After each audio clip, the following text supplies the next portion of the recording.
Hello, kindergarten. It's Miss Parker. I want to read you a story today. This is a story that we've read before in our classroom. It is called Bear Snores On.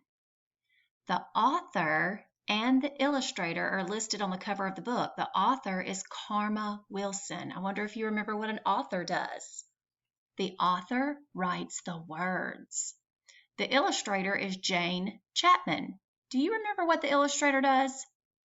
The illustrator does the pictures. All right, let's get started. Here we have our table of contents page and our title page. Our title page tells us the name of the book, Bear Snores On. The author's name, Karma Wilson, and the illustrator's name, Jane Chapman. In a cave, in the woods, in his deep, dark lair, through the long, cold winter, sleeps a great brown bear. Cuddled in a heap with his eyes shut tight, he sleeps through the day, he sleeps through the night. The cold winds howl, and the night sounds growl, but the bear snores on. An itty-bitty mouse, pitter-pat tiptoe, creep-crawls in the cave from the fluff-cold snow. Mouse squeaks, too damp, too dank, too dark, so he lights wee twigs with a small hot spark. The coals pip-pop, and the wind doesn't stop, but the bear snores on. Two glowing eyes sneak peek in the den. Mouse cries, "Who's there?" And a hare hops in. "Ho, Mouse," says Hare, "long time no see." So they pop white corn and they brew black tea. Mouse sips wee slurps. Hare burps big burps. But the bear snores on. A badger scuttles by, sniffs snuffs at the air. "I smell yummy yums. Perhaps we can share?"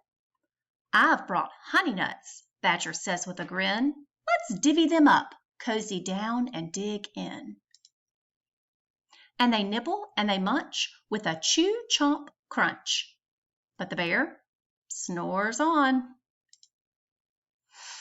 A gopher and a mole tunnel up through the floor. Then a wren and a raven flutter in through the door. Mole mutters, "What a night! What a storm!" twitters wren. And everybody clutters in the great bear's den. They tweet and they titter, they chat and they chitter, but the bear snores on. In a cave, in the woods, a slumbering bear sleeps through the party in his very own lair. Hare stokes the fire, mouse seasons stew, then a small pepper fleck makes the bear Ra-choo! He blows and he sneezes, and the whole crowd freezes. And the bear wakes up. Bear gnarls and he snarls. Bear roars and he rumbles. Bear jumps and he stomps. Bear growls and he grumbles. "You've snuck in my lair and you've all had fun, but me, I was sleeping and I have had none." And he whimpers and he moans, he wails and he groans, and the bear blubbers on. Mouse squeaks, "Don't fret, don't fuss, look, see, we can pop more corn, we can brew more tea." Bear gulps, bear gobbles, he sighs with delight, then he spins tall tales through the blustery night. When the sun peeks up on a crisp, clear dawn, Bear can't sleep, but his friends snore on.